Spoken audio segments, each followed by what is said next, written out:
I, Esker Yellow-Eye, failed my people.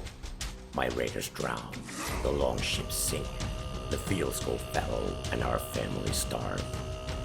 But Freya has gifted me a vision. On the island of Skogarbane, 7 heathens hold a relic of Yggdrasil in their stone temple. For my people, for Freya's will, and for my honor, we sail to Skogarbane.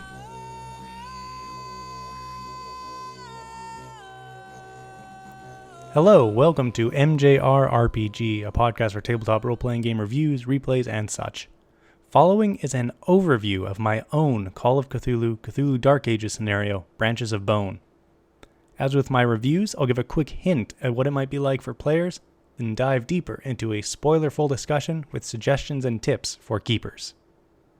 In short, Branches of Bone is intended to be a frantic one-shot of Viking Age survival horror for players and a keeper wanting something quick and visceral. As this is my own scenario, this is not a review, but an overview, letting players get a feel for what might be in store for them and giving some extra ideas and guidance to keepers. When deciding what scenario to play, either as a keeper or as a player, you should know that Branches of Bone is decidedly survival horror, full of time pressure and physical danger. While there is investigation to be had, it is not an open-ended mystery. You will be in clear and present danger, and you will undoubtedly be forced to turn to your sword or axe when your sleuthing can't protect you. If you hate combat in Call of Cthulhu, the scenario might not be a good fit, though keepers could of course reinterpret or remove elements to de-emphasize fighting. If you are looking for something compact, gritty, and gross, then that is what I tried to make it for. Be a Viking, grab your axe, sail through choppy seas, and go raid a monastery. Everything will certainly go according to plan. But if it doesn't, maybe you'll need to use that investigator brain of yours as well as your sword arm. The scenario comes with 6 pre-generated investigators to choose from, handouts, maps, and some extra guides for the keeper. There are also a few additional rules and extra content that could be used to create your own Viking investigators or your own Viking adventures. If your group makes it off the island of Skogarbane, they'll no doubt have some unique experiences that could branch into future scenarios. As a little thank you for poking around my site, you can use the link in the show notes to grab Branches of Bone for a discount. If you enjoy it, I'd very much appreciate a review on DTRPG as well. If you're a player, stop here, for there be spoilers ahead. The basic outline of the scenario is as such. The party sails to the island and makes their way to the monastery. They explore a bit inside, meeting the monks, living and dead, then likely head down into the crypt to find the other Vikings, including their chieftain, Asker, bound in some sort of ritual. Things go weird, the doors and windows slam shut, and something starts sapping their pow, boosting their Cthulhu mythos skill, and giving them visions. They then have time to explore the monastery, finding clues to help them escape, all while being hit by the pow drain, which also starts causing them to grow bark-like scabs. While they're still figuring out what's going on and how to escape, the monastery is overgrown by branches, and creatures of bark and branches attack. With the pow drain continuing and branches starting to poke out of their own flesh, the investigators are forced to try some way of escape. If they do escape, the monastery crumbles and a massive tree-like creature, the Bone Tree, breaks free, possibly weakened or dying, but not dead yet.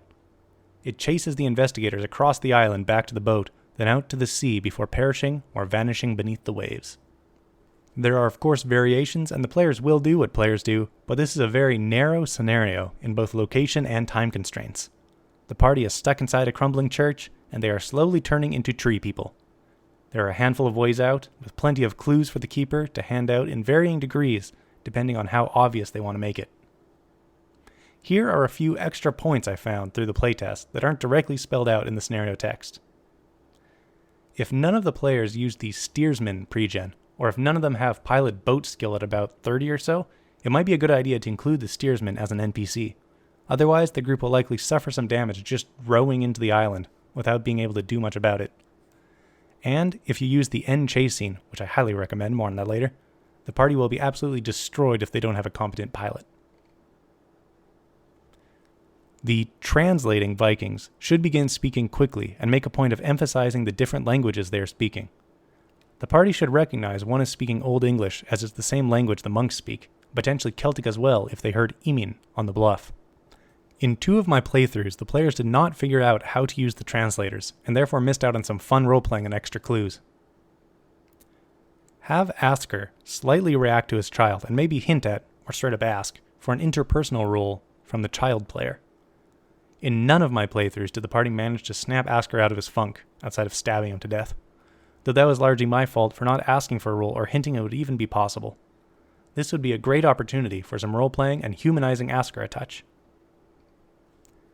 Succumbing to the living wood, the pow drain, is more interesting than simply dying. Most of the creatures prefer to grab and infect the investigators, but for those that do attack, focus physical attacks on the Berserker and Chieftain's Child investigators, if in play. The Berserker has the highest hit points and can deal out the most damage, while the Chieftain's Child has the heaviest armor. The Voller, if in play, has the lowest hit points, the weakest armor, and worst combat skills, and could be taken out by a lucky swing. But they have the highest POW, making them the most resilient to the living wood. If the group tries to escape using fire, the Voller will need all his hit points to survive asphyxiation. The one group that tried this hid in the stairs to the crypt, since it was lower down, and so should be free from smoke. I hadn't thought of that, and as the Voller was nearing death, and I thought it was a good idea, I went along with it. Then Asker and his treeman Vikings started coming up the stairs. The chase is of course entirely optional, but the 2 times it came up in my playtests, the groups really enjoyed them. I highly recommend trying it, and included a chase counter and some extra explanation to hopefully make it as smooth as possible. Of course, reading over the chase section in the Keeper's Rulebook would also be best. Once running the chase though, try to keep it as fast as possible, quickly cycling through the deck's order, even to the point of putting a few seconds time limit on players to make their decisions. For the chase, the bone tree is much faster, almost always getting 3 movement actions, and its high characteristics allow it to bash through most hazards and barriers without much issue. I suggest either just giving it 2 movement points by default, or always using extra movements for bonus dice when going through barriers and hazards, even though it really doesn't need them. This gives the investigators a chance to get a bit ahead, giving you more control of the pacing, and if the investigators get too far ahead, the bone tree could rush forward without using any actions for bonus dice. If your group has extra time or wants to stretch out into 2 sessions, one idea could be to add an extra scene at the beginning to introduce Asker and the NPC Vikings. This could be back in the village in Denmark or on the voyage across the North Sea to Britain. As an example scene, Asker and your group's clansmen likely had to travel aboard the longship of a different clan, not having their own or the crew to man one themselves. The other clansmen taunt Asker and the players, needling them on their poverty and lack of longship, hinting at Asker's failed raid that sank the ship and lost a dozen raiders. The fellow NPC clansmen bristle, but Asker urges calm. Target the players, try to get a rise out of them. Make things tense, lots of intimidation rolls, even directed at the investigators, forcing penalty dice. If the players don't take the bait, eventually the fellow NPC clansmen start to brawl. If the brawl threatens to turn deadly, or when the much more numerous rival clan comes close to victory, the ship is suddenly rocked by a massive swell. A huge sea creature, no doubt a whale, but do the Vikings know that? Rises beneath the ship, lifting it into the air. The Vikings freeze in terror, but the creature submerges, settling the ship. In the following silence, if none of the players say anything, Asker murmurs that Freya has need of him, and not for these petty human squabbles. Quelled, the rival Vikings shun the party for the rest of the village, stealing glances at Asker when he mutters and writhes in his sleep. As a thank you for listening this far, you can use the link in the show notes to grab Branches of Bone for a 50% discount on DriveThruRPG. And I of course would always greatly appreciate any reviews on the DriveThruRPG page. It really does help a lot.